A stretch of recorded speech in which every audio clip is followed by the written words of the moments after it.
I think a lot of people, when they think of spirituality, they think of it merely as positive thinking. They think some people who have faith, well, that's a uplifting, hopeful perspective, but really it amounts to nothing more than positive thinking. And there's this idiom, I'm not sure about out in England, but it's certainly present in the United States. There's this idea of that some people are half glass full people and some people are a half glass empty person. So if you had a glass of water and it's half full, if you're focusing on the water there, then you could be considered a positive person, like you're focusing on the good. And if you're focusing on the part of the glass that's empty, then that means you're a negative person. You're just focused on lack. Well, if you take that analogy seriously for a moment, what does the water represent? It's actual substance in this glass, right? When I have a glass of water, the water is what I care about. And the lack of water is exactly that. It's a lack of water. It's not something substantial of its own. And often in life, we think about things in terms of duality, of good and bad, light and dark, health and ill health or disease. And in this lecture, I hope to show you that the one substance in life is good. It's health. It's love. It's that which comes forth from God. It's God's nature is the one substance in life. And what appears to be opposites in life, like darkness or illness or lack, it is just that. It's lack. It's not something of its own. And just like this empty part of this glass isn't some substance of its own, it's just a lack of water, we're going to see today that health is actual substance and disease is not something of its own. It's not a power of its own. It's just a lack of health. And we're going to discover how we can find a kind of eternal wellspring of health within us. Jesus once talked to a Samaritan woman at a well, and he said, if you drink the water that I'm offering you, it's going to be like a wellspring within you that's going to be well up into eternal life. And if you take this water analogy, or this cup analogy, I should say, I'm not so concerned about having a lack of water in this glass right now because I know that there's this infinite spigot of water in my apartment here that anytime I want to, I can just put this glass up and it'll just overflow. It's always there for me, and that's why I feel secure. I don't feel, if I didn't know that there was this infinite wellspring of water nearby or spigot nearby, I might be concerned if I only had a little bit of water in this glass. And sometimes people look at their cup in life, so to speak, and they see that there's some good and that there's some bad or lack, you could say. And they might get nervous by just looking at the physical sense appearance of their life because it's not all full or overflowing with water right away. Or with goodness or health right away. And I think what's important, what gives us security in life, what gives us confidence in life is understanding where good comes from, where health comes from. And so this lecture is all about discovering God as the infinite wellspring of goodness, of health, of joy, of peace. Now, the Bible in the 23rd Psalm talks about our cup running over. And Jesus, he said he came to earth for a very specific reason. He said a lot of things, but one thing he said was to bring life and life more abundantly. He didn't say he came to bring life and death, like we often think of as opposites. One is the opposite of the other, and they both seem to have substance in our lives. But Jesus, I think, saw life in terms of oneness, that there's really one thing going on, and it's God. Now, God is a big word, and I'm going to break it down to you right now, just what I mean when I use this word God, to all get on the same page. Now, God, I think, is life itself. And if you just think about it for a moment, often we're caught in this illusion that we're self-made. And there's a lot of stress in thinking about how we can make ourselves better all the time. But if you just step back for a moment, it's easy to recognize that there is something that's creating and sustaining this moment right now.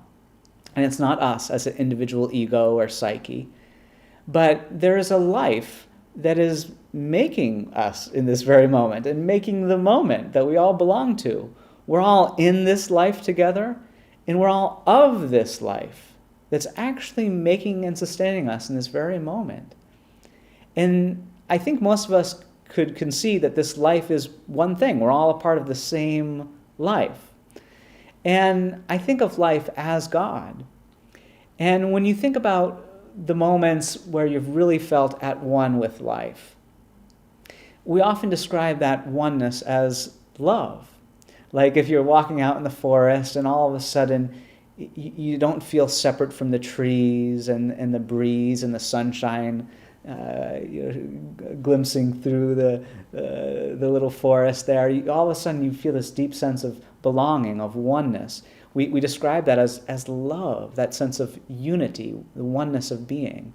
Or when two people are talking and all of a sudden they feel just so unified and together, they feel in love, they feel at one. And oneness is so crucial to prayer. In fact, often we think of things in terms of duality, but prayer is a dissolution of duality, and it's a pleading and understanding of the oneness of creation. That there is really only one thing going on. It's life, infinite love, or divine infinite love. And today we're going to really see how we can understand God as life itself, as love itself. And Jesus said, "You will know the truth, and the truth will set you free." And there are truths about life. In fact, there is what you could call the truth that applies to all of us, and that's universal. Often people today talk about subjective truth, like I have my truth, you have your truth. But if we're honest for a moment, there are things which are universally and eternally true. Like, take the number system, for example. 3 plus 3 equals 6 is true for everybody. And it's not a subjective truth. It's not true for some people and not others. It's a universal truth. It's objective. It applies to everyone. And often when we talk about universal truth that applies to everyone, we use the word science. Science is about universal truth that's not just subjective. It doesn't just apply to one person and not another. And that word science is a big word, and it's had many definitions over the years. And people used to intuitively connect it with God. Like if you look up online of the 1828 Webster's Dictionary, you can check this online right now. If you look up the word science, it says understanding truths or facts by the mind. That's essentially the definition. And then it gives a sample sentence that says the science of God must be perfect. So, in the 1800s, in America at least, people related that word science immediately with God because they thought of God as the one universal that's making and sustaining us. Now, that has fallen out of favor in current society. Often people think of science as just what can be studied, the patterns and regularities of what you call the material world or nature as we normally observe it. But Jesus, I think he was actually the most scientific man who ever trod the globe, because the word science comes from a Latin word that simply means knowledge. And when he said, "You will know the truth, and the truth shall set you free," he was talking about a kind of universal knowledge or science, something that really applies to everyone, that can be known by everyone, that brings that sense of oneness with life and love, and not only transforms our insides to feel peace and joy and completeness and fulfillment, but it transforms our external lives as well, with healthy, progressive relationships and right functioning bodies and progressive careers, purpose and supply. Jesus was talking about a holistic, whole person kind of healing. And when I use that word healing, I'm not just talking about patching up one area of our lives or compartmentalized healing. Sometimes today when people think of health, they think of, well, I have a physical trainer for my physical health, I have a psychologist for my mental health, I have a pastor or a priest or spiritual advisor for my spiritual health. Well, today we're going to talk about health as just one thing, as getting the right mindset. When we have the right view of reality, we can begin to see everything in our lives falling in place harmoniously. The word health, it's related to words like holiness and wholesomeness in its etymology. So when I talk about health, I'm talking about that holiness, that oneness with God. And I'm talking about that wholesomeness, that pure view of reality, where we're really seeing and perceiving goodness in a virgin, uncontaminated way. Well, there's this beautiful ubiquitous image of prayer that people have all around the world. If you asked a little child to draw someone praying, they would probably draw someone down on their knees, their eyes are closed, and their hands are folded. Now, you've seen me make this symbol quite a few times already, and there's something so intuitive about this symbol. Someone's eyes closed, down on their knees, hands folded. I've traveled all around the world.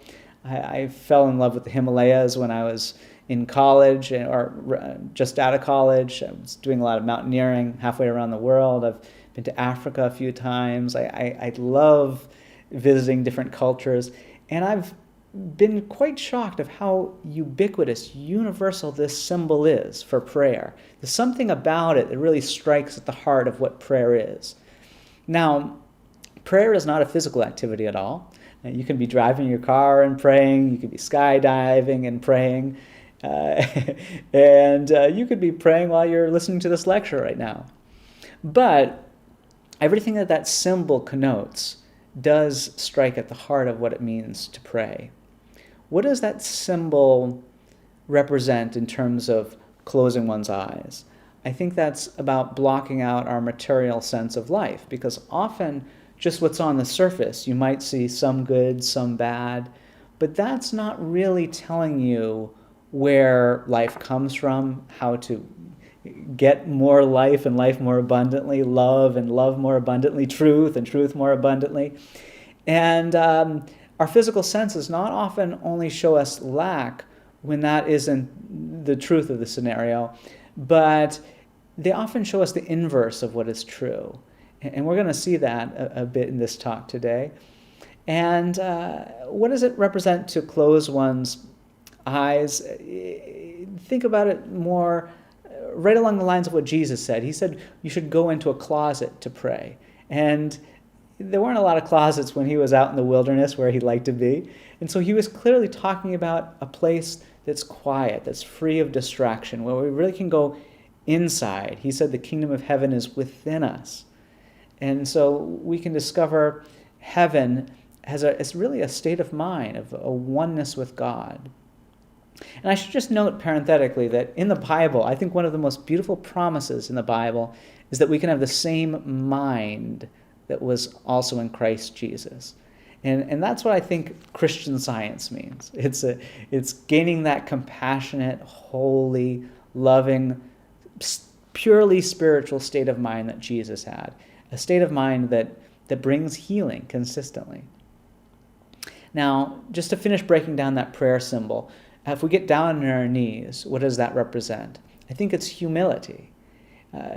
Jesus said, I can of my own self do nothing. I think more than anyone who ever lived, he really understood that he was not a creator. He was not self-made. He was made by something else.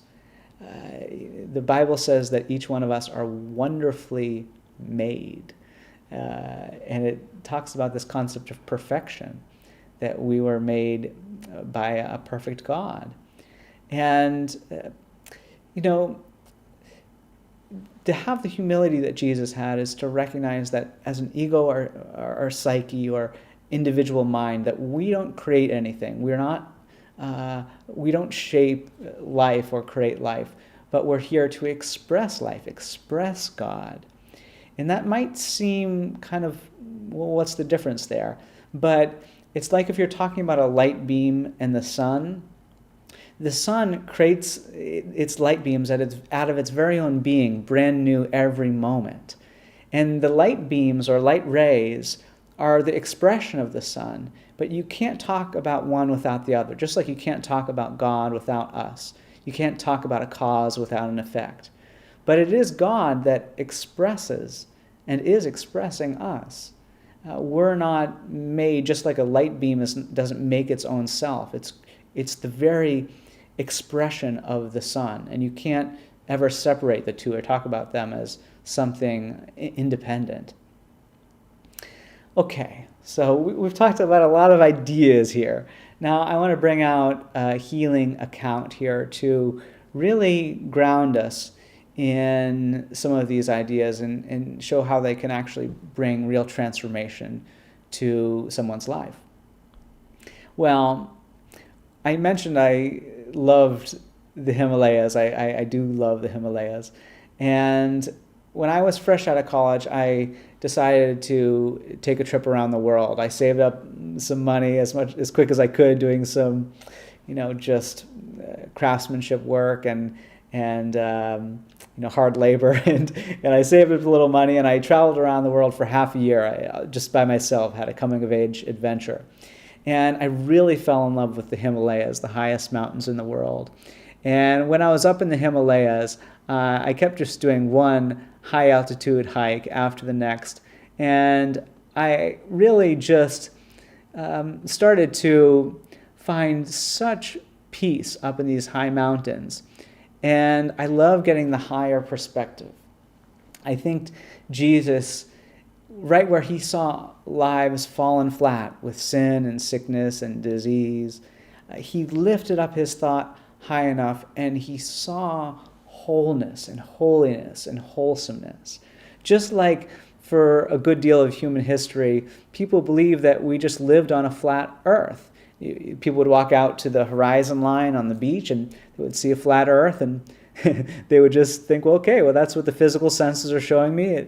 It must be real. But now we know that just the opposite is true. We actually live on a spheroid, a perfect spheroid there. And it's the exact opposite as the material senses presented to us in our little myopic earthly vantage point. But to get that view of the earth as a sphere, as a beautiful, united, single sphere, you need to lift yourself up. Or if you were able to lift yourself up out of the Earth's atmosphere altogether, perhaps in a new spaceship here, if you went up into outer space and looked down on the Earth, you would have to get that higher perspective to really see it as it is. And that wouldn't be changing a flat Earth to a spheroid. You would just be getting the correct vantage point and seeing it as it always had been.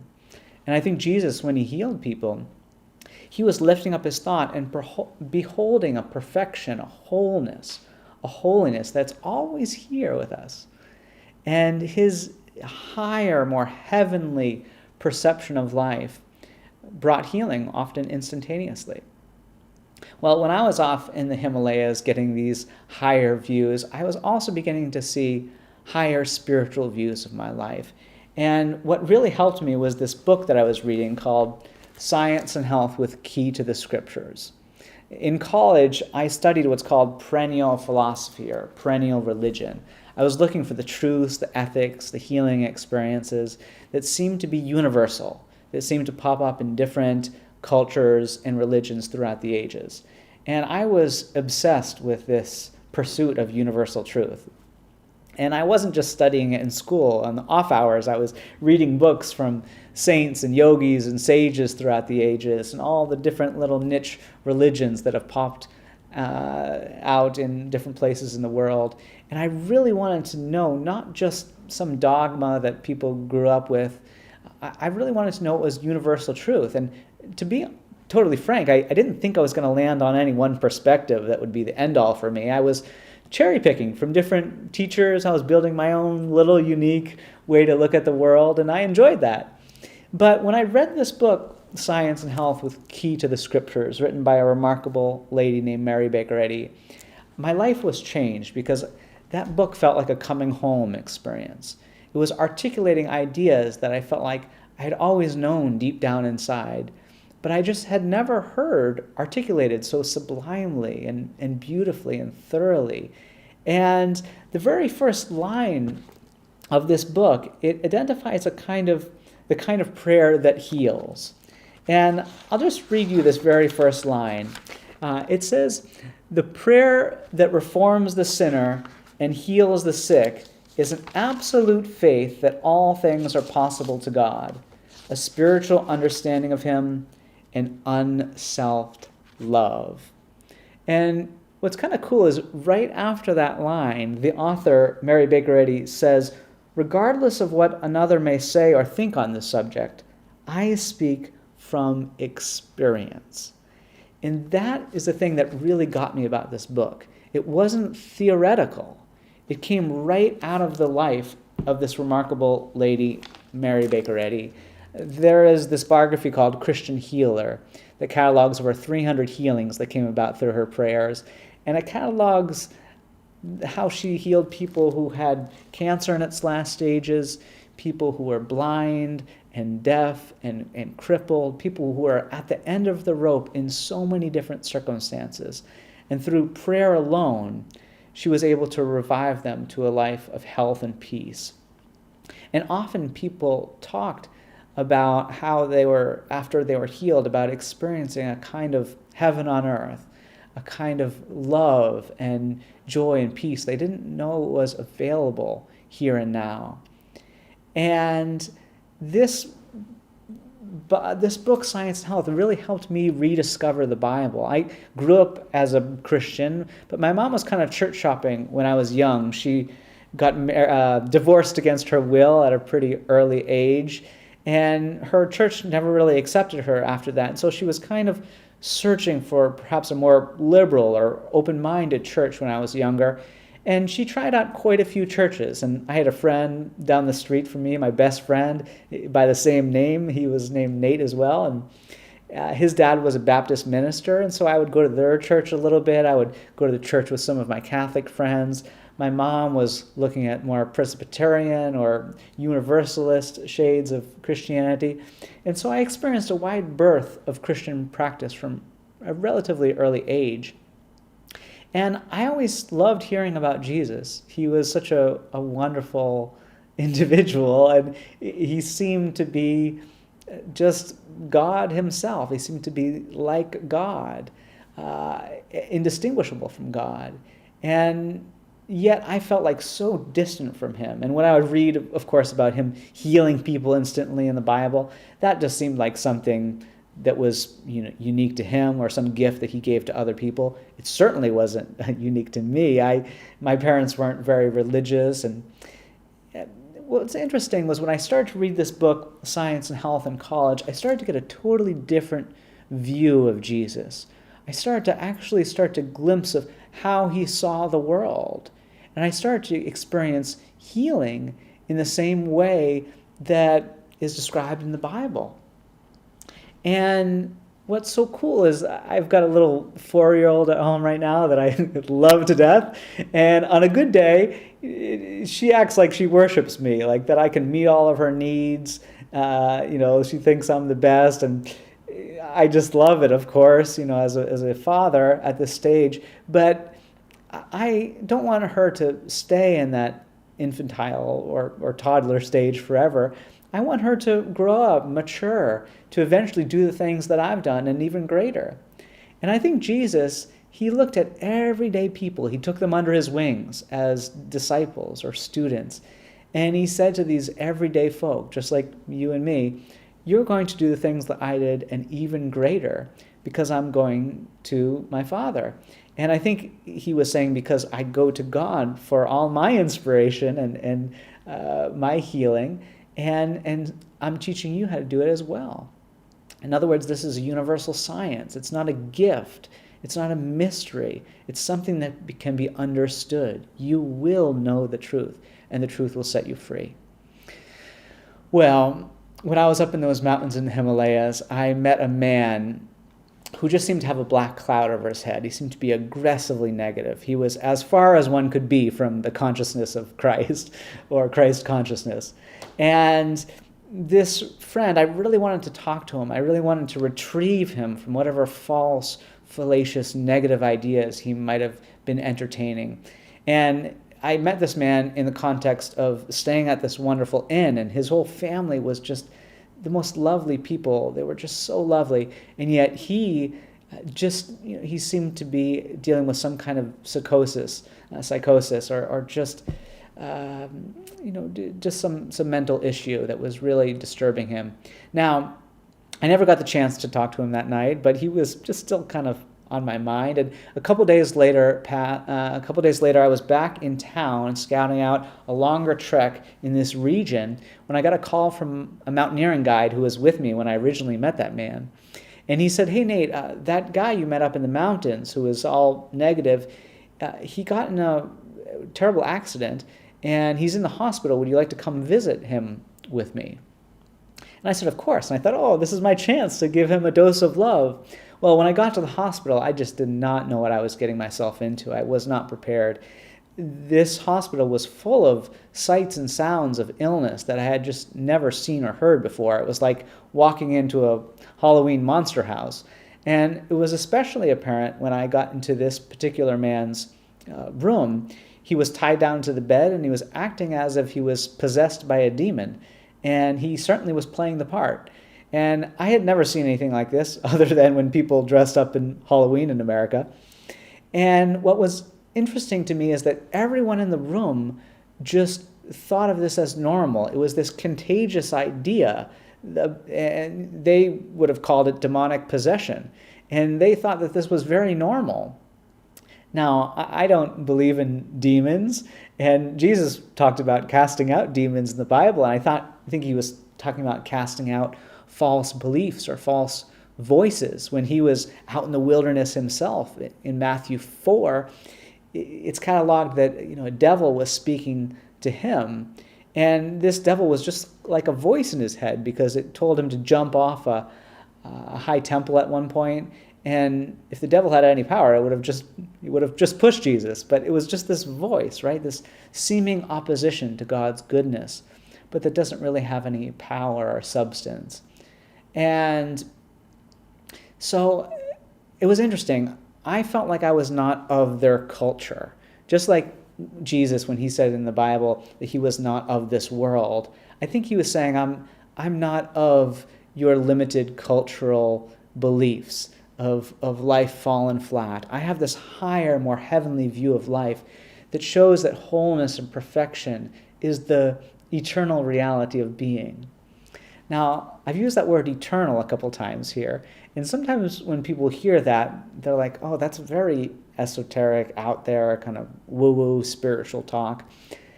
For me, something being eternal, it's so obviously the foundation of life. If you take numbers, for example, number 7, it's an eternal idea. Number 7 is not a physical entity.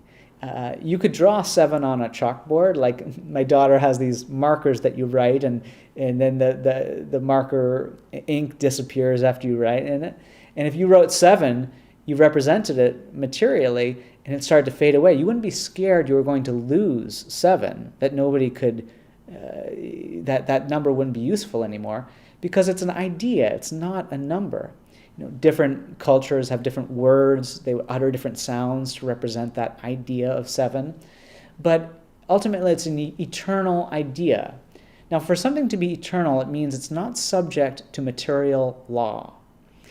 What do I mean by that? Well, number 7 didn't go through the process of material evolution. It didn't evolve from 3 up to 4 up to 5 to 6, and then 7, oh, there it is. It's developed into 7.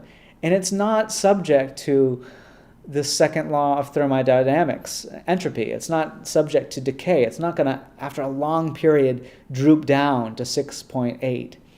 It's not subject to material law. It's an eternal idea. And eternal ideas are made ideas are made by a mind, right? And if there are such things as eternal ideas, which there are, they must be made by an eternal mind. And that's just another word, I think, for God, mind, the eternal mind, God. And so it's easy to see that numbers are ideas. And in fact, if you think of a random number like 1,632,000, it sounds kind of unusual, maybe not that needed, not that vital. You don't think of it very often. I don't think I've ever uttered it in my life. But I guarantee you, if you plucked that idea, that number, it is an eternal idea, out of reality, this live stream would stop working. The internet, every banking system in the world would immediately crash. The world as we know it would just go haywire, because that idea is absolutely vital to creation. And I think even more so, each one of us, as beautiful eternal ideas of God, are so vital to creation, to life, that life needs its manifestation. Mind, eternal mind, needs its ideas. God needs us to represent God. Well, my friend, who seemed to have this demonic possession issue in that hospital there, I made a pact in my heart that I wasn't going to go to sleep that night until I could really pray and clearly see this man as what the Bible calls the image and likeness of God. The very first chapter in the Bible, it's this beautiful poem that represents the true sense of creation. It's this poem that talks about one thing, God, and you can think of God as spirit is another word for God, spirit meaning the opposite of matter or limited form. And spirit creates everything in its own image. It's good. This word and appears more than 50 times. And the word but never appears in this first chapter. There's no exception to the goodness of God and the goodness of creation. There's just this oneness, this wholeness, this completeness, as well as the sense of progress. And then the second chapter of Genesis starts and it says, but a mist comes up from the earth. And what does a mist do? It obscures things. You really can't see something through a mist. It seems distorted. And then all of a sudden there's a different conception of God, a different vision of God, a capricious, dualistic God, a God that changes its mind, is good and bad. And then you see this dualistic man being made. And the man is called Adam. And the first thing that Adam does, this man made out of the dust of the ground. And the dust in the Bible represents nothingness or earthly perspective. And this dust man, this Adam man, the first thing he does is he falls asleep. And what does he dream about? Well, he dreams that woman was created to serve him. He must have been dreaming. And then his progeny, his children, start to believe in this sense of life being solely material. Therefore, if life is in matter, we need to fight for it. It's a zero-sum contest. And all hell breaks loose. Hell, parenthetically, is not a destination in the Bible. The Psalm 139 says, if I make my bed in hell, thou art there. God is there. So hell is it comes from a distorted vision of life that we create through our ignorance of God. But heaven is just what you call the natural state of being. One of my favorite lines in this book, Science and Health, it says, perfection underlies reality. Without perfection, nothing is wholly real. Well, that man in the hospital who had this demonic possession issue, everyone believed in that hospital room that this man would likely die. They had seen a pattern and regularity to this demonic possession in their culture. They would see people get this possession. Often they would get injured afterwards. They would end up in the hospital or in some bed, and then they would just get worse and worse for a couple of days and pass on. Now, they could have drawn a graph of this and seen the regularity, the patterns, and they could have got worried about that. And every culture notices patterns with certain illnesses and starts to make predictions about that, and they start to make concepts of truth related to those patterns. But illness is not something of its own. It's a lack of something. Remember, like just the lack of water in a cup, it's not substance of its own. It's just lack. And what I knew in this situation was needed was a really healthy, God-like vision of things. And I started to perceive my friend, and I don't remember the exact ideas I prayed about that night, but started to think about him as analogous to one of those numbers in the number system, as a unique, needed, beautiful idea of God that had a changeless nature. The Bible talks about God or the Christ, that truth of God that's always active in human consciousness, as the same yesterday, today, and forever. So our true being, expressing that eternal God, has a fundamental solidity, changeless goodness to it. And I started to perceive my friend not as just a temporary physical entity, but as this beautiful idea of God, whole and wholesome and holy. And the Bible says perfect love casts out fear. And I started to feel this deep sense of love as I started to pray, this oneness with love. And fear, there's a little acronym for it that says false evidence appearing real. And even on the surface, that man was acting like a demon. I knew his real individuality was not demonic, was not warped, was not dirty, unclean, made up of the dust, you could say, but it was spiritual, it was made of God. Now, what does that mean? One of the most wonderful things about this book, Science and Health, is it helps us really understand God. Now, I've been doing this all along in this lecture so far. You've heard many of these words I'm about to share with you, but in Science and Health, it defines God as incorporeal, divine, supreme, infinite mind, spirit, soul, principle, life, truth, and love. And to think about God as life and love and truth and mind, as we've been talking about it, and as spirit, those are all so wonderful. But to also think about God as soul. So all of us are soulful, are creative, are beautiful. You know, if you think about something being soulful, it's, like you could have some sheet music and you could see the song physically represented with a piece of paper, and people could say, this is the song. But if you just tried to play that, just the notes, and just get every notes all mechanically right and played it like a robot, you would say, well, that's not really the song. But if someone came with a great deal of inspiration and beauty, and they started to really play that song soulfully, and they caught the real spirit of the song, then you say, there's the song, that's it. And, we're all soulful as expressions of spirit, as expressions of God. And I knew that this man's real identity was good, was wholesome. Often in life, when something goes wrong, like there's an illness or an injury or like a demonic possession, some people seem to be mentally out of place, you could say, something has gone wrong. And I think that intuition that illness or accident or disformity of mind or body is wrong, it comes from our innate knowledge of what you could call divine science.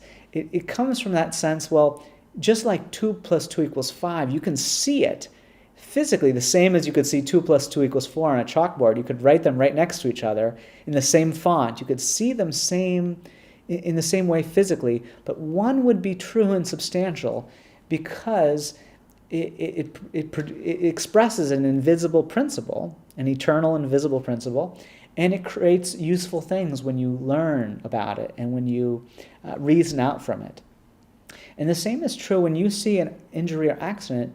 It's like 2 + 2 = 5. You can see it. Just because you see it or witness it or feel it doesn't mean it's true or substantial.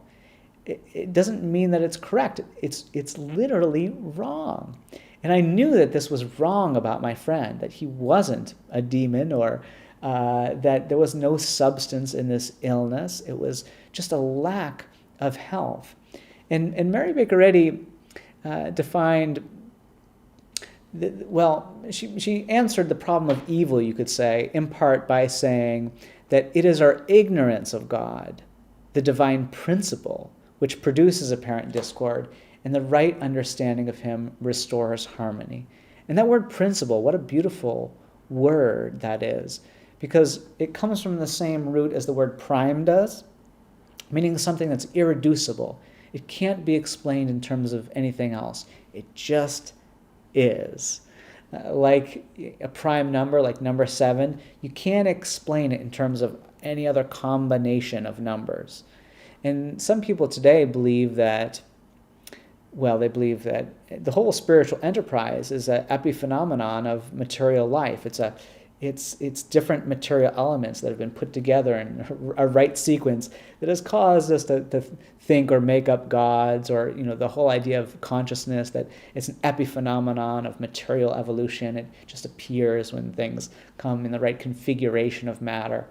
Well, I think that's quite silly. And when we dream at night, there's just one mortal mind dreaming, but that mind instantaneously creates and governs a world. That's what we call a dream.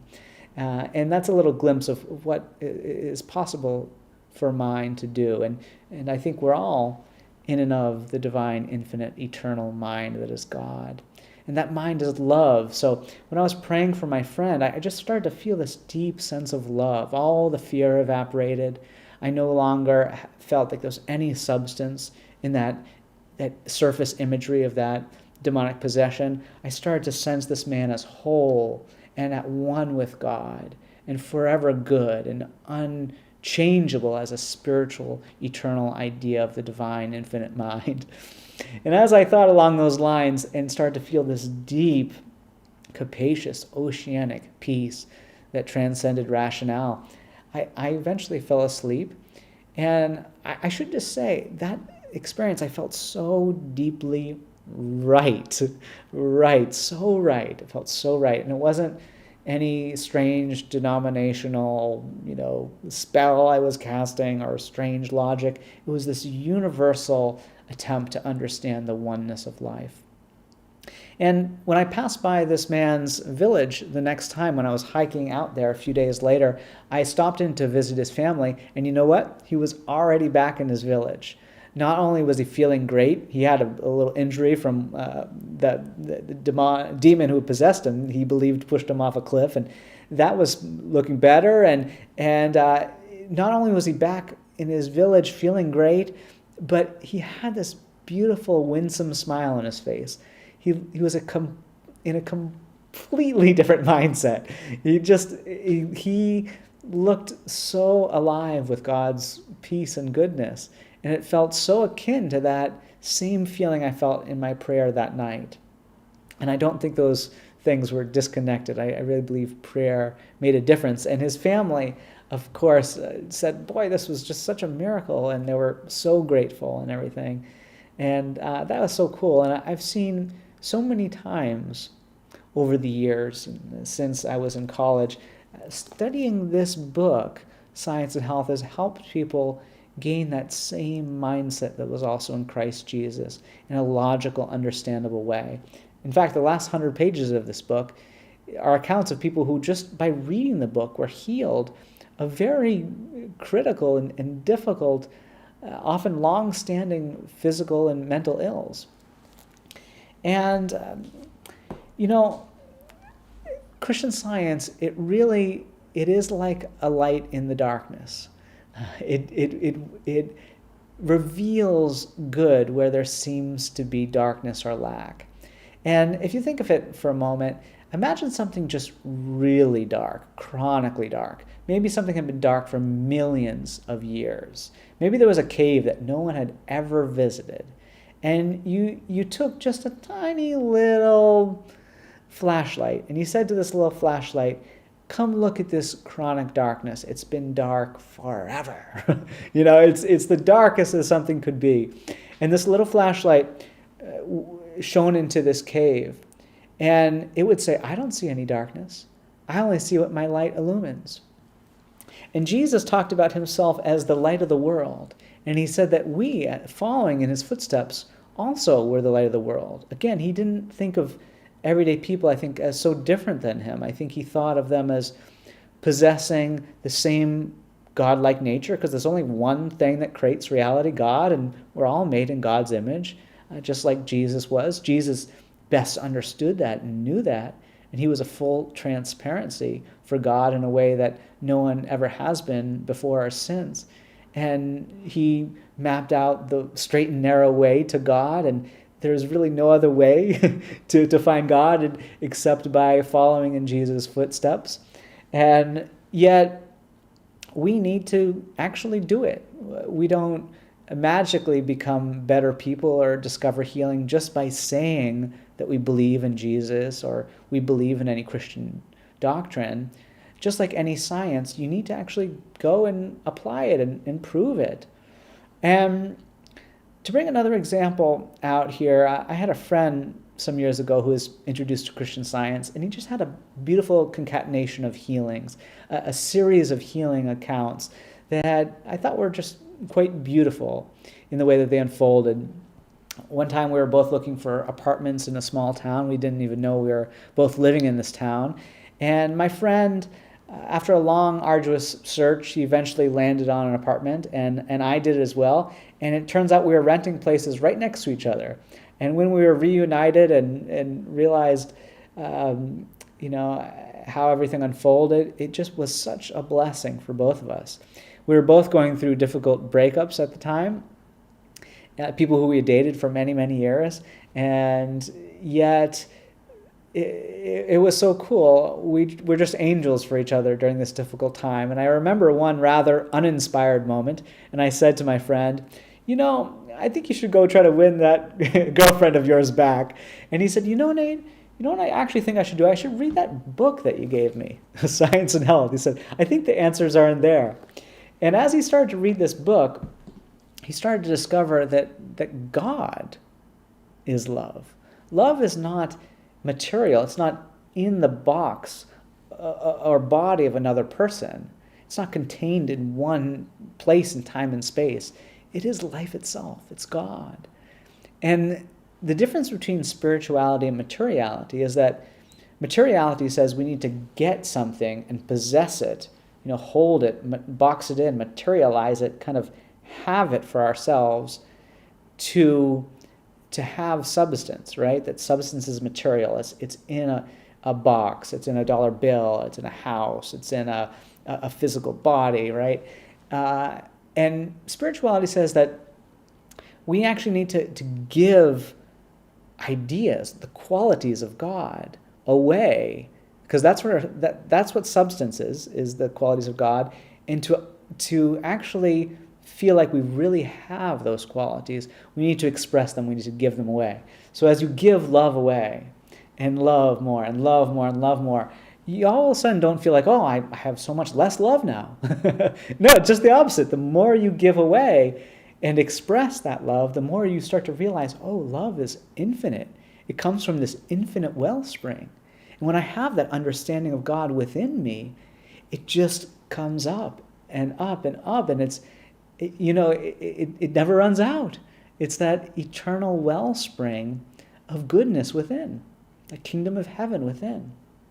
Well, my friend, a couple years passed, and he got into a difficult car accident.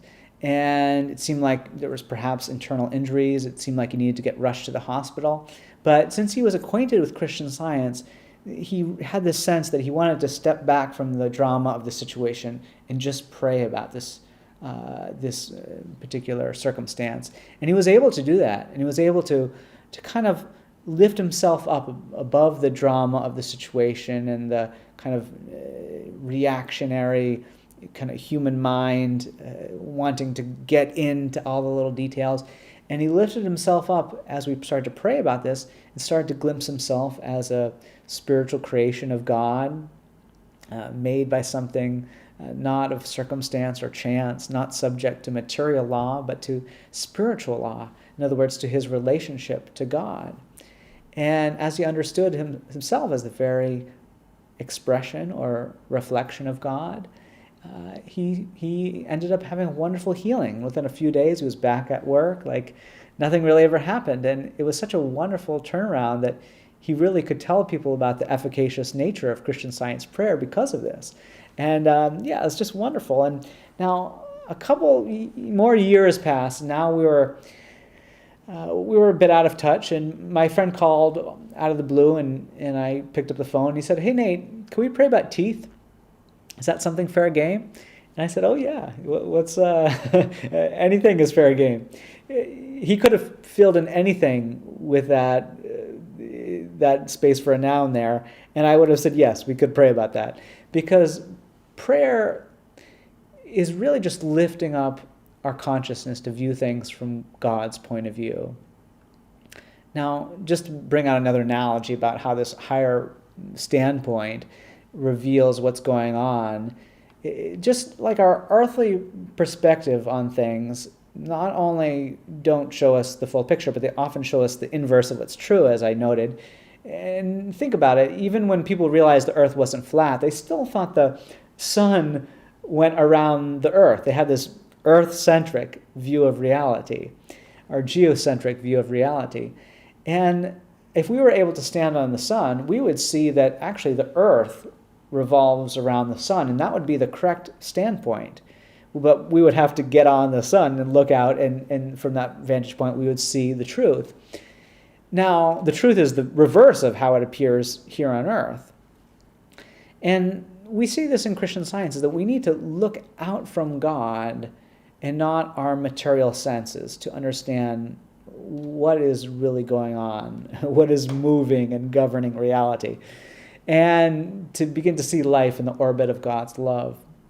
Well, my friend, when he had this dead tooth, and in fact, I didn't share what he wrote about this, but he said, "I'd been going to the dentist for years and was told each time that I needed a root canal because my tooth was dead and discolored.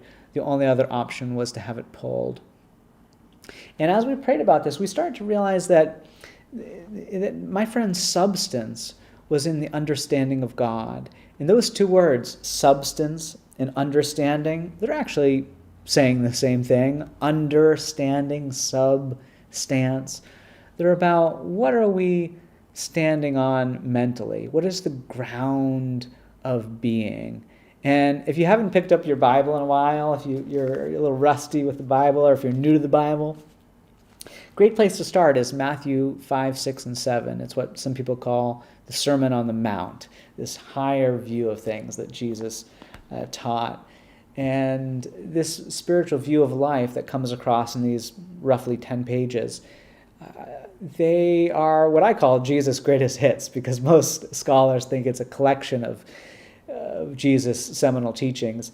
But at the end of it, the very last thing that it says in Matthew 7, and I'm going to paraphrase here, he says essentially, if you build your life on what I'm teaching here, it's like building on the rock.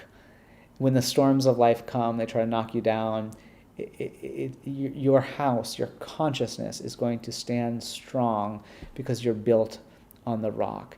And that's your substance. That's your understanding. That's what you need to stand on to understand true substance.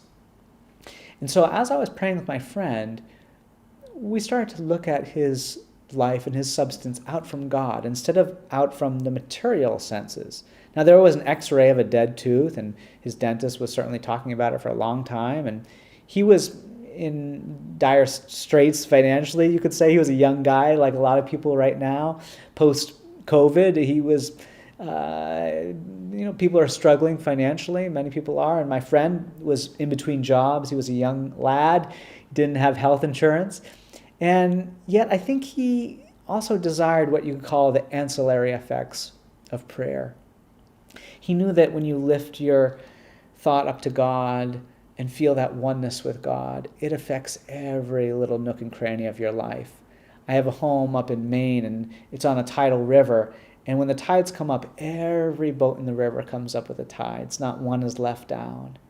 And we lift our thought to God, every thought within the purview of our conscious lives, it's lifted up. And sometimes we feel like some thoughts like, I'm judging this friend. Sometimes you have to let go and let your thought rise in different areas of your thinking.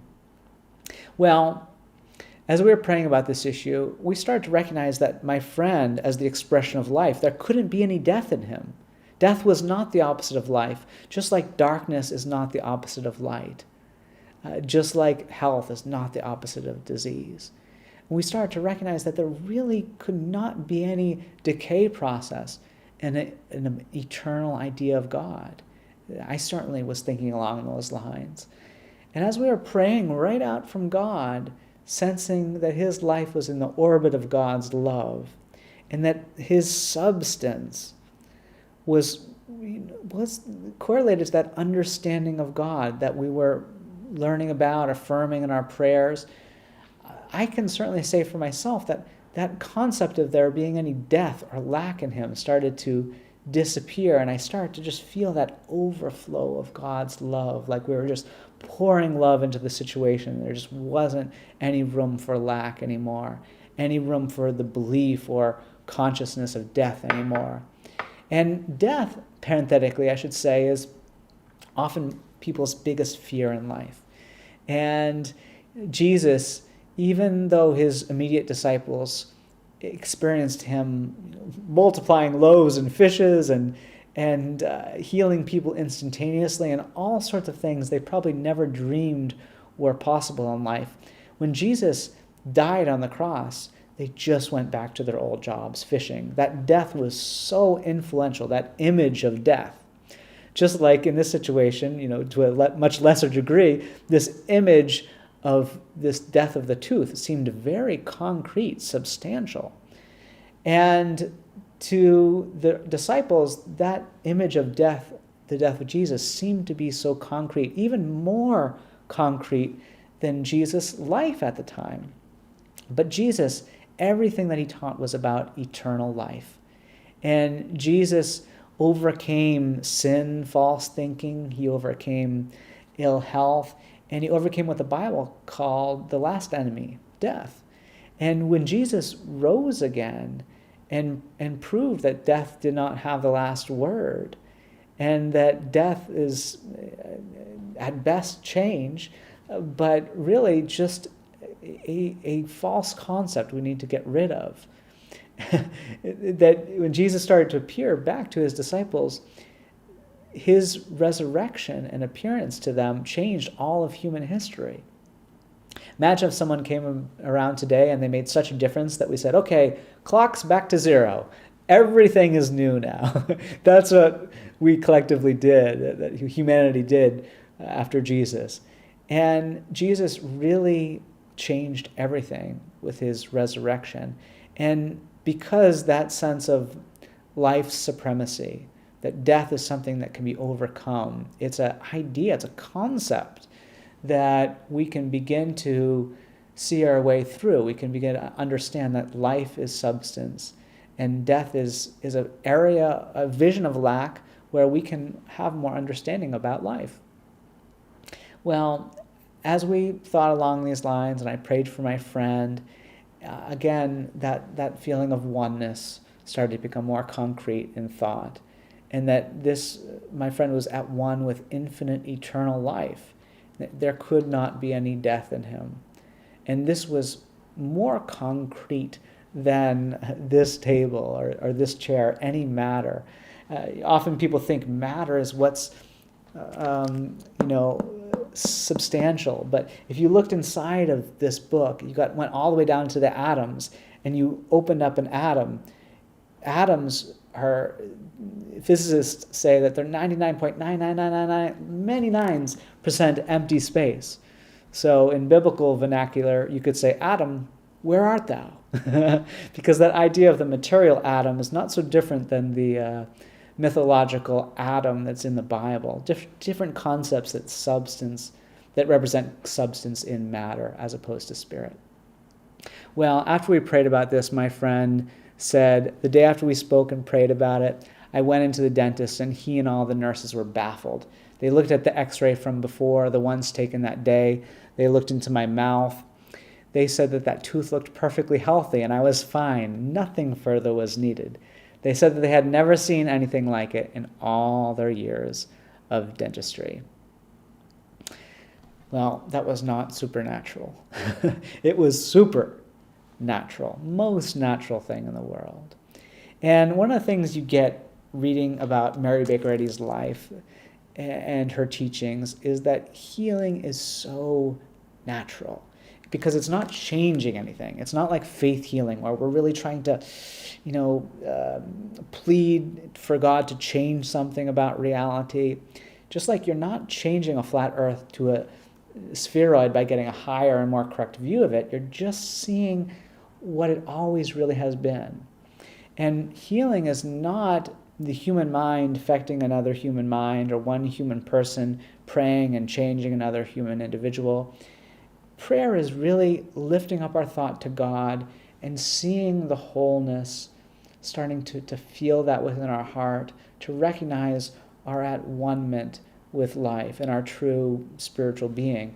And as we do that, healing is the effect. We start to see life in a more healthy, right-functioning, good, useful way.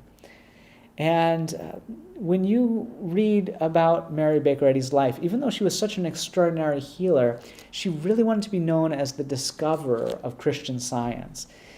I like to think about it like if there was a musician and they were playing amazing music and people were flocking to them to hear this incredible music. And perhaps they were looking at their fingers, trying to figure out what they were doing, and just hearing the music would help them understand more about harmony and would fill them with awe and goodness. But imagine if that musician one day said, you know what? I've discovered the science of music. There are eternal relationships between the notes. Once you understand them, you could play any song in the world. That discovery of the science of music would be even more important than any personal accolades in terms of composing songs, because that gift of understanding the science of music would just help people all around the world who thought that becoming a musician was just a mystery or a gift. They would actually understand that, no, there are the laws, and I can practice that. And even if I'm not good at it at first, I can learn more about it and get better at it. And Mary Baker Eddy, when people came to her as a personal healer, she often pushed people away. Like she wrote to one student one time, at all times let your trust be in God, not in me. Personal contagion comes of thinking of me as a person to bear your sins or to be a personal medium of your salvation, for I am not. All that I do for you is by means of my pen and teachings. I can do nothing more. And there are so many wonderful examples, if you read her biographies, about people who met her and they were just transformed. And yet they didn't just become obsessed with her personally. They didn't want to just worship her as some special individual different from everybody else. But their encounter with her spirituality inspired them, uplifted them to realize how they could understand more about the wholeness, perfection of reality too, and they could heal. To bring you one example of this, and then we'll open it up for some questions. So if you do have any questions, you can type them in now. I just want to share with you one example of a woman named Harriet O'Brien. Her story is cataloged partly in this book, Christian Healer, and it's also in another biography, We Knew Mary Baker Eddy. There's some of it in the Christian Science Journal that you could read online at jsh.online.com. And Harriet O'Brien was someone who really picked up so many difficult physical ailments. She had difficult problems with her heart, with her spine. She picked up what's called an iatrogenic ailment, something caused by medical intervention that went awry. And she was relegated to a wheelchair. She became so ill she couldn't think clearly. Her motor movement slowed down. She was so sick she felt she was at death's throes, in her language. And there were doctors looking after her, thinking she could pass on at any moment. And it was at that point that she was introduced to Christian Science healing. And she started to pray with someone who was taught by Mary Baker Eddy. And this Christian Science prayer really made an immediate effect on her. She became well quite quickly, but she was still confined to a wheelchair. I think she started to think, well, maybe all things are possible to the infinite eternal mind that creates and sustains reality, that is love itself. And she kept praying, and eventually she got up out of that wheelchair and she was well. Now, right after that happened, she wanted to meet Mary Baker Eddy. And when she met Mary Baker Eddy, this is what she wrote about this wonderful encounter. She said, when she met Mary Baker Eddy, she said the following. She said, "Transparency is the word that best expresses my impression of Mrs. Eddy. Instinctively, I felt her great love, and I was conscious that no one I had ever seen loved me as much as she did. My entire thought was filled with a spiritual illumination, and there was a glory in the sunshine and landscape as though a breath of heaven had swept earth and enveloped me." That sounds like a good day, huh? If I was her, I would have said, you know what? I know where I'm going to be tomorrow. I'm going to be knocking on Mary Baker Eddy's door again. Well, that was definitely not her response, and it's not the response that most people have had when they met Mary Baker Eddy. And I should say, Mary Baker Eddy was alive from 1821 till 1910, lived most of her life in the United States in New England. And Harriet O'Brien said she had a question in her heart when she met Mary Baker Eddy, and the question was, can I be a healer too?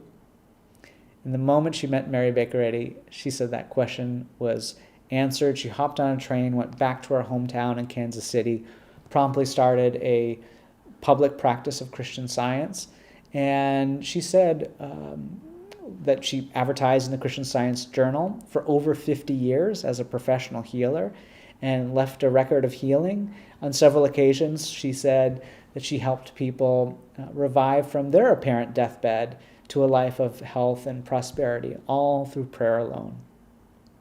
So that is just so wonderful to me. And I know so many people around the world who grew up either not well, chronically ill, or having a tough life, or just like me, just kind of deeply searching for meaning, that there are so many people who have found Christian Science and it's just to open up a new world to them, a world more bright, like heaven on earth, right here and now.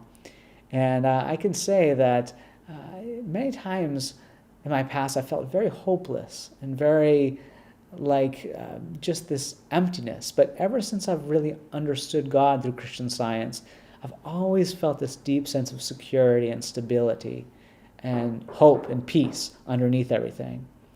So at this point, I'm just going to open it up for questions here. So let me see what's come in.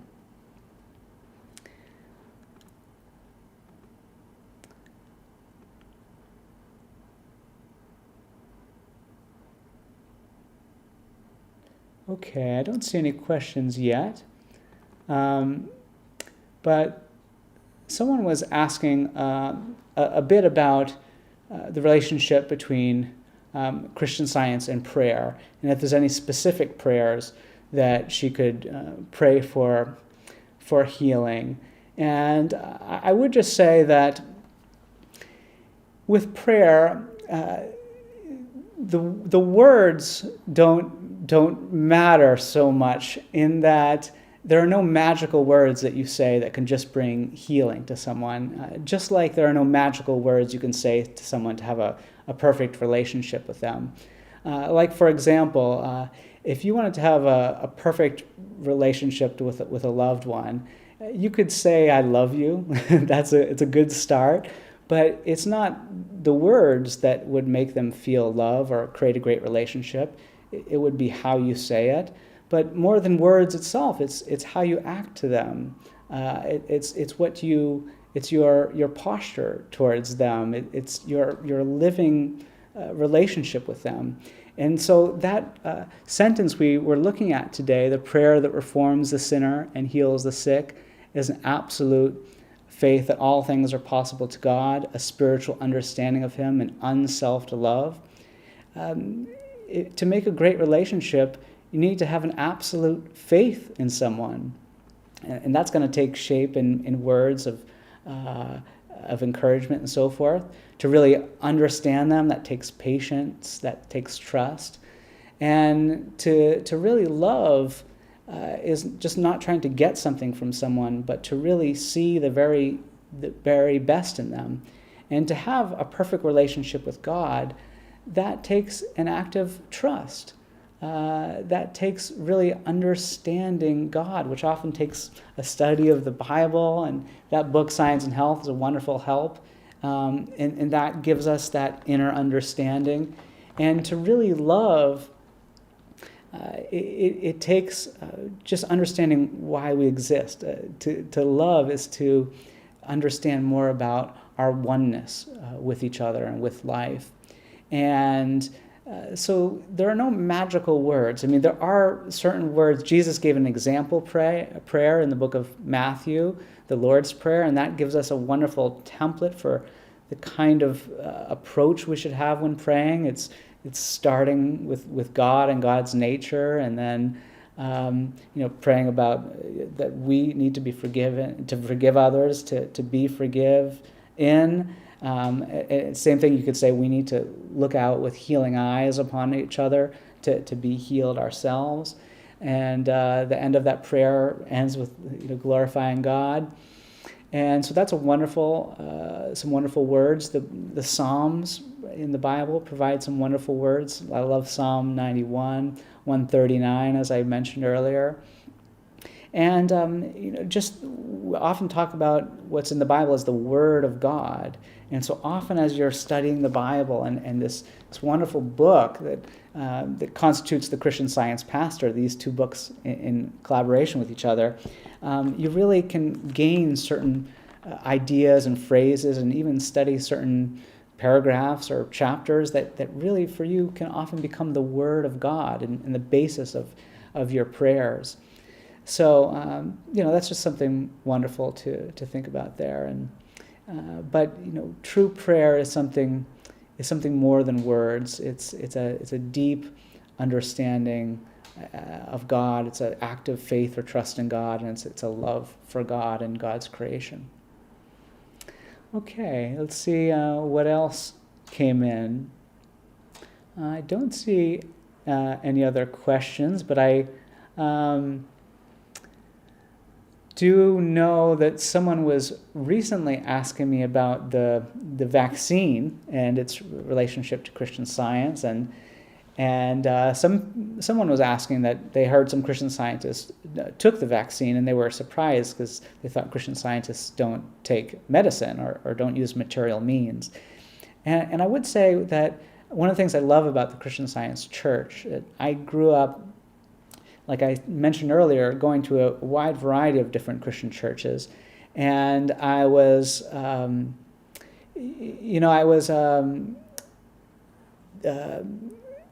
put off by some pastors and priests who were often trying to push a kind of political agenda on a congregation. And I would kind of look around and I would see that a lot of people would be really gung-ho about what a particular church leader was saying, but then others you could kind of see that, this is not really my view. And I love it when churches really focus on the spirituality of things and allow individual members to come to their own conclusions. And this book, Science and Health, one of the first things that it says is the time for thinkers has come.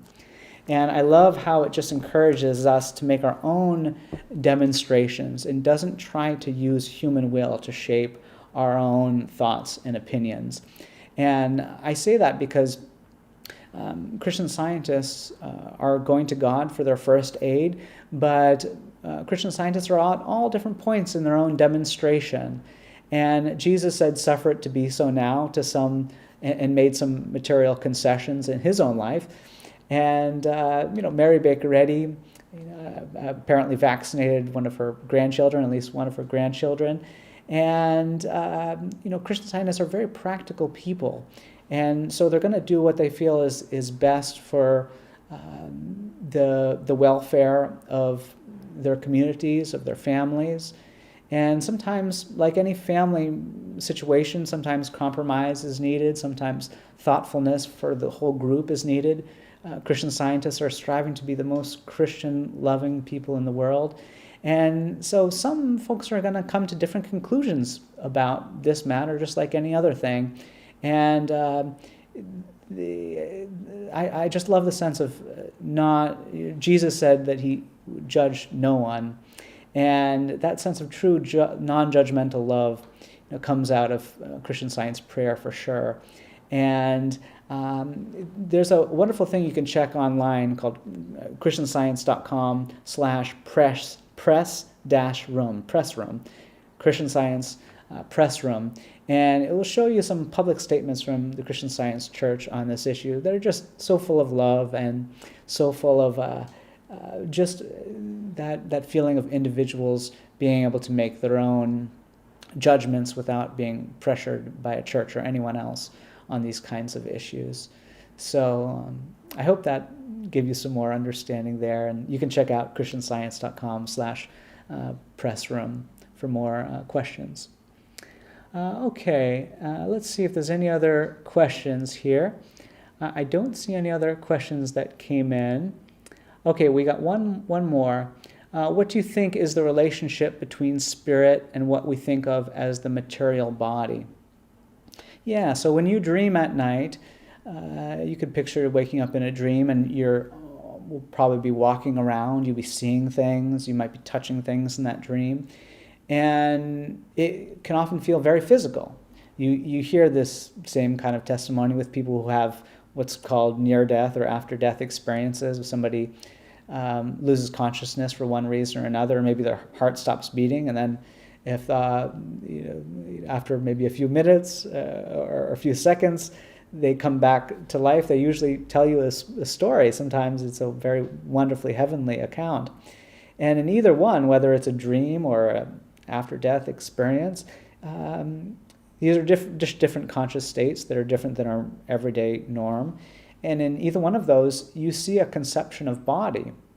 People be describing walking, seeing, touching, something roughly analogous to what we consider to be body in our everyday waking lives.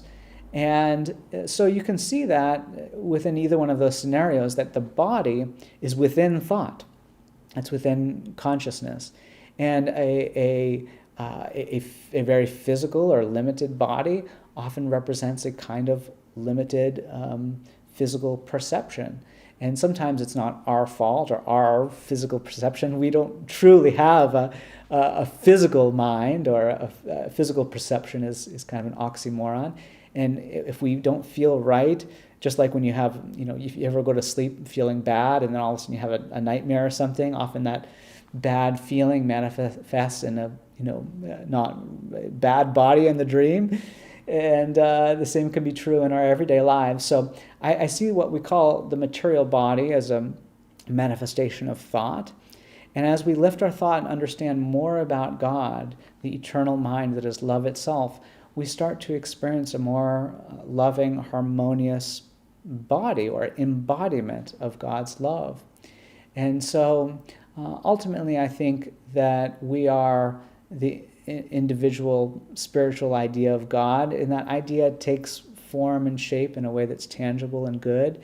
And the more we understand God, the more we'll experience a embodiment of God that is more healthy and harmonious and progressive and good.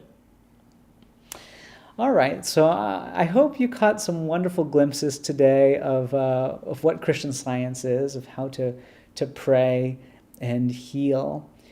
Prayer is, like I noted, so much more than words. I love this little sentence that Mary Baker Eddy writes in one of her books called No and Yes. She says that true prayer is not asking God for love. It is learning to love and to include all mankind in one affection. Prayer begets an awakened desire to be and do good. And I think, real prayer, it is learning to do what we're designed to do. It's learning to love. And to go back to that analogy of God being like the sun and we being like the rays of light that shine out from the sun. If you think about God as the sun, and we're expressing the sun in a way that's brand new every moment, right out from the source, like that light beam there. When that light beam lands on something like the earth, it lights up the earth, it warms up the earth, it provides opportunities for growth. And when those light beams, aren't available, or I should say, if those light beams said, I don't want to shine today, I want to just kind of reflect upon myself, there would be no light on earth, no warmth, no opportunities for growth. But those light beams have a reason for existing. They actually are made to do something. They have a destiny. They have a kismet. Those light beams, in this context, they're made to light up the earth. And they light it up, they warm it up, they provide opportunities for growth. And if you said to one of those light beams, oh, you're headed off to this area of the world, you don't want to go there, you want to take a right turn and go over to a cafe in Paris, those light beams have to go where their source sends them. And they need to light it up, to warm it up. And I think since God is divine love and we are the living expressions of love, we're designed to bring love to wherever we are and to light up a situation, to reveal all the beautiful colors of life. And like in every light beam, if you put a prism up to it, you would see that what appears just to be white light, it has every color within it. I think within each one of us, we all are honest as expressions of truth. We're all spiritual here and now as expressions of spirit. We're all loving as expressions of love. We all have discipline and everything working right within us as expressions of principle. We're all creative, beautiful as expressions of soul. We have it all because we express the full gamut of God's qualities and nature.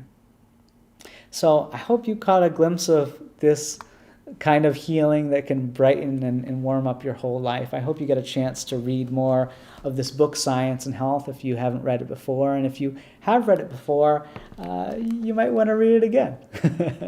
So a big thanks to the sponsors of this event, the Christian Science Society in Leamington, England, and the UK. You can jump on their website at csleamington.org.uk, and they'd love for you to visit their reading room sometime. They've got a wonderful reading room and right on Main Street, and you can check out more information on their site about that. And they are offering Zoom services right now too, so if you'd like to join them for one of those, that would be great. So a couple more resources. You can check out christianscience.com as well as jsh.christianscience.com to read articles from Christian scientists who have written about this wonderful healing perspective from all around the world. And you might want to check out more information about Mary Baker Eddy, or maybe read one of her biographies. So again, thanks so much. I think each one of you listening today are a wonderful creation of God, wonderfully made. Thanks so much for tuning in.